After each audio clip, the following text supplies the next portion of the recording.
오늘은 사사 입다의 등장과 그가 암몬과 모압과의 전쟁을 승리로 이끄는 순간까지를 다루도록 하겠습니다. 사사 입다의 성장 배경은 불우했습니다. 오늘 나눌 묵상에서 우리는 입다의 극복하지 못한 상처를 엿볼 수 있을 것입니다. 제가 입다의 제목을 붙이면서 이스라엘의 어둠을 적당히 밝혔다고 말씀드렸는데요. 오늘은 왜 그가 일군 업적이 적당한 승리였는지를 말씀드리겠습니다. 아울러 입다의 석연치 않은 인생 기록을 통해 우리를 돌아볼 수 있기를 바랍니다. 성경은 입다의 등장과 함께 그를 향해 큰 용사로 불렀습니다. 큰 용사라고 하면 기드온이 떠오르죠. 입다는 기드온과 함께 큰 용사로 불린 사사였습니다. 하지만 큰 용사라는 호칭이 무색하게 그는 기생의 아들로 태어났습니다. 11장 1절은 입다가 길르앗에게서 낳은 기생의 아들이라고 기록합니다. 길르앗은 인명일 수도 있고 지명일 수도 있지만 입다가 불우하게 성장했다는 데에는 변함이 없습니다. 지명이라면 아비가 불분명한 자식인 셈이고 인명이라면 정식 아내의 아들들로부터 차별을 각오해야 합니다. 실제로 그는 길르앗의 형제들의 압박을 견디지 못해 쫓겨났고 돕이라는 땅으로 피신했습니다. 그런데 입다 주위로 불량배 사회 부적응자들이 모여들었습니다. 비록 비정상적인 사람들이었지만 공동체가 만들어지고 있는 것을 보면 입다의 탁월한 지도력을 엿볼 수 있습니다. 도망치듯 쫓겨난 곳이 좋을 리 없었겠지만 그는 그곳에서 지도력을 보였고 살아남았습니다. 바로 이 지점에서 여러분들이 꼭 상상해야 할 주제가 있습니다. 그것은 입다의 불우한 출생과 따돌림을 당해왔던 성장 배경, 그리고 생명의 위협을 느끼고 쫓기듯 도망친 나날들 속에서 그의 인생 철학이 어떻게 정립되었을지를 고민하는 것입니다. 일시정지 버튼을 누르시고 잠시 고민해 보십시오. 고민이 끝났을 것으로 여기고 계속되는 이야기를 들려드리겠습니다. 돕이라는 땅에 불량배들과 공동체를 이루며 살던 어느 날 길르앗 지역의 지도자들이 다급하게 찾아왔습니다. 그 이유는 암몬 족속이 이스라엘을 쳐들어왔기 때문입니다. 길르앗의 지도자들은 입다에게 군대 장관이 되어 전쟁에 나서달라고 애원했습니다. 이때 입다가 지도자들에게 한 말을 들어보십시오. 언제는 당신들이 미워하여 나를 쫓아냈으면서 어려움이 닥치니까 이제 나를 찾는 겁니까? 그의 말 속에 과거 상처가 엿보입니다. 입다가 망설이자 이제는 아예 통치자가 되어달라고 합니다. 마침내 입다는 그들의 지도자가 되기로 하고 이 모든 사실을 한 번 더 주님께 확실히 말씀드렸습니다. 그는 이제 본격적으로 서신을 통해 암몬 왕과 대화를 시작합니다. 왜 우리의 땅을 침범합니까? 암몬 왕이 말합니다. 원래 요단강 서편은 아르논강에서 야복강까지 우리 땅이지 않소.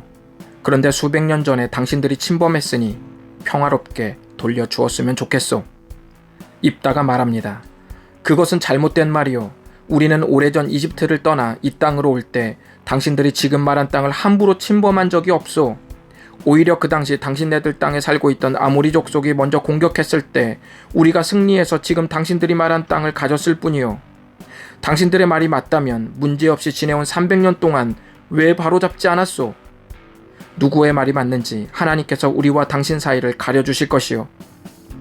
입다는 이스라엘 역사를 아우르며 뛰어난 화술로 암몬 왕을 압도했지만 암몬 왕은 입다의 말을 듣지 않았습니다.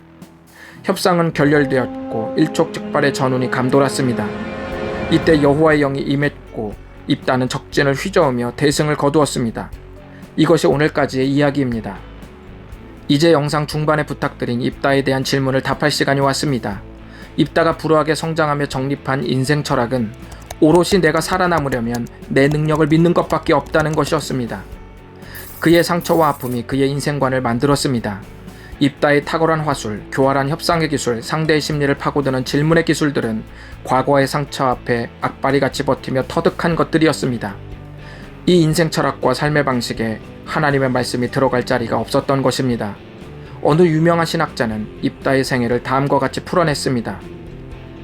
표면적으로만 보자면 그는 신앙의 사람이며 자기 백성들이 가지고 있던 종교적이고 정치적인 전통 속으로 들어간 사람이다. 표면적으로만 보자면 이라는 말이 입다의 신앙을 모두 함축하고 있습니다. 입다는 단단하게 굳어진 자기의 인생 철학과 삶의 방식 안에 적절하게 양념처럼 주님을 사용하고 있었습니다. 입다가 그렇게 된 이유는 상처로 남은 경험과 신앙적 경험이 치열하게 싸우지 못했기 때문입니다.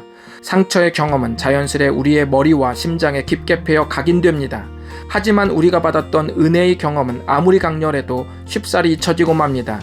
이 두 경험에 머무는 시간과 영향을 미치는 정도가 다르기 때문에 우리는 의도적으로 싸워야 하는 것입니다. 은혜의 경험으로 상처와 아픔의 경험을 계속 만지는 것이 싸움의 핵심입니다. 예수님이 죄인을 다룬 방식, 하나님의 오랜 기다림, 말뿐이 아닌 전부를 바쳐서 보이신 희생적 사랑의 말씀들을 내 상처에 계속 바르면 성령님께서 치유하시고 회복하시는 역사가 일어납니다. 이 묵상을 보는 분들 중에는 성장하며 받았던 상처와 아픔들이 뇌리와 심장에 박혀 진리보다 더 막강한 기준이 되어버린 채 살아가는 분들이 있을 것입니다.